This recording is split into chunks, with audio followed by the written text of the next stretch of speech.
بسم اللہ الرحمن الرحیم۔ آج میں آپ کو غار ثور کے سانپ سے متعلق اہم معلومات سے آگاہ کروں گا۔ یہ واقعہ معارج النبوہ کتاب کے اندر جلد 3 صفحہ 12 پر لکھا ہے۔ واقعہ بڑا پسندیدہ بھی ہے، انوکھا بھی ہے۔ ایک روز ایک سانپ حضرت عیسیٰ علیہ السلام کی خدمت میں حاضر ہوا اور عرض کیا، یا نبی اللہ علیہ السلام، مکہ کو کون سا راستہ جاتا ہے؟ آپ نے پوچھا، اے سانپ، تجھے مکہ سے کیا کام؟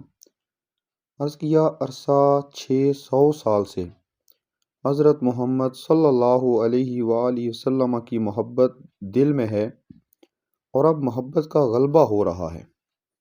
میں آپ صلی اللہ علیہ وسلم کی تلاش میں جانا چاہتا ہوں۔ حضرت عیسیٰ علیہ السلام نے فرمایا، میرے اور ان کے درمیان 600 سال کا زمانہ ہے، تو یہ مجموعی طور پر 1200 سال بن گئے۔ 600 سال سے پہلے وہ منتظر تھا اور حضرت عیسیٰ علیہ السلام نے اسے فرمایا کہ مزید 600 سال نبی کریم صلی اللہ علیہ وآلہ وسلم کی آمد کو رہتے ہیں۔ تو سانپ نے عرض کیا، میں نا امید نہیں ہوں گا۔ حضرت عیسیٰ علیہ السلام نے اس سانپ کو مکے کا راستہ بتا دیا، تو وہ نبی کریم صلی اللہ علیہ وسلم کی زیارت کے شوق میں مکہ مکرمہ کی طرف روانہ ہو گیا۔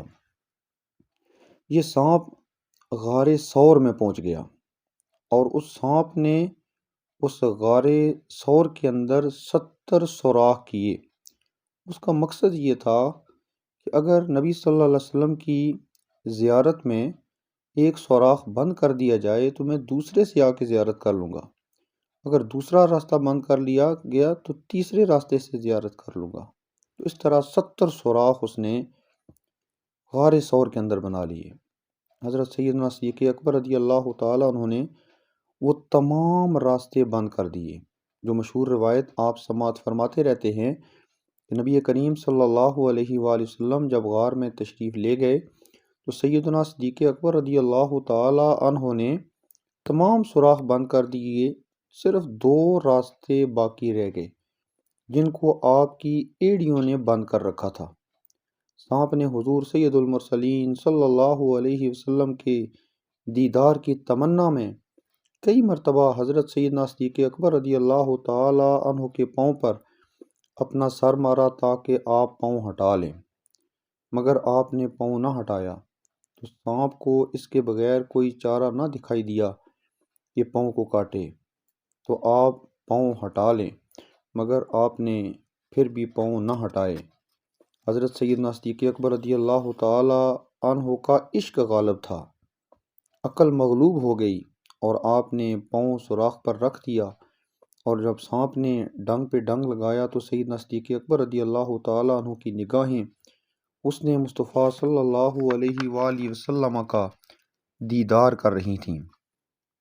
اب سانپ نے جب ڈنگ پر ڈنگ لگایا، سیدنا صدیق اکبر رضی اللہ تعالی عنہ نے پاؤں نہیں ہٹایا۔ جب آنسو گرے تو چہرہ والضحیٰ پر پڑتے ہیں۔ حضور سید المرسلین صلی اللہ علیہ وسلم نے بیدار ہو کر فرمایا، کیا ہوا صدیق؟ حضرت سیدنا صدیق اکبر رضی اللہ تعالی عنہ نے ماجرا کہہ سنایا، یا رسول اللہ صلی اللہ علیہ وسلم، سانپ نے ڈس لیا ہے۔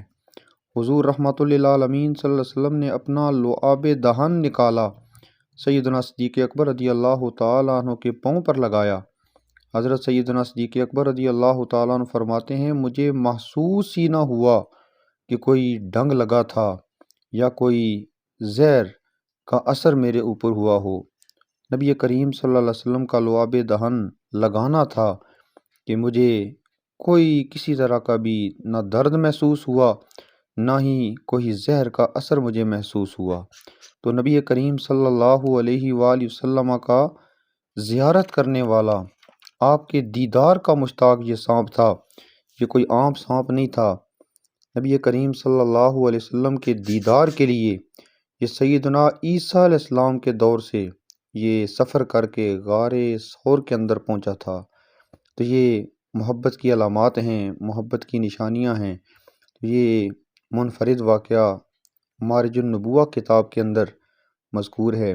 اللہ تعالی ہمیں بھی صحابہ کرام رضوان اللہ علیہم اجمعین کی طرح نبی کریم صلی اللہ علیہ وآلہ وسلم کے ساتھ سچی پکی محبت اور عقیدت رکھنے کی توفیق عطا فرمائے۔ یہ صحابہ کرام کا ہی جذبہ ہے کہ پتہ ہے کہ اندر سانپ موجود ہے، اس کے باوجود آگے ایڑی رکھ دینا۔ آج دنیا میں بہت زیادہ کوئی محبت کرنے والا بھی ہو تو سوراخ کے آگے کبھی بھی اپنی ایڑی نہیں رکھے گا، کسی اور ذریعے سے تو سوراخ بند کر سکتا ہے، لیکن پتہ ہو کہ اندر سانپ ہے اور پھر آگے ایڑی رکھ دینا کہ سانپ ڈسے گا، اور جب سانپ ڈستا ہے تو پاؤں ہٹاتے نہیں ہیں بلکہ پاؤں کو اور دباتے ہیں کہ کہیں یہ سانپ نبی کریم صلی اللہ علیہ وآلہ وسلم کو، میرے محبوب کو کوئی اذیت نہ پہنچا دے، کوئی تکلیف نہ پہنچا دے۔ اور دوسری طرف وہ سانپ تھا کہ جو نقصان پہنچانے کے لیے نہیں آ رہا تھا، بلکہ وہ تو 70 سوراخ بھی اس لیے بناتا ہے کہ رسول اللہ صلی اللہ علیہ وسلم کے دیدار میں کبھی رکاوٹ نہ پیدا ہو جائے۔ ایک سوراخ بند ہے تو دوسرے سے زیارت کر لوں گا، دوسرا بند ہے تو تیسرا سے زیارت کر لوں گا۔ لیکن سیدنا صدیق اکبر رضی اللہ تعالیٰ عنہ، آپ نے 70 سوراخ ان میں سے بند کر دیے، 2 سوراخ باقی تھے، اس کے سامنے آپ نے ایڑیاں رکھ لیں۔ تو یہ محبت کی مثالیں ہیں، اور اللہ تعالیٰ سے ہم نے یہی دعا کرنی ہے، اللہ تعالیٰ ہمیں بھی نبی کریم صلی اللہ علیہ وسلم جس کے صحابہ کرام جس طرح آپ سے ٹوٹ کر محبت کرتے تھے، ہمیں بھی اسی انداز کے اندر محبت رسول عطا فرمائے۔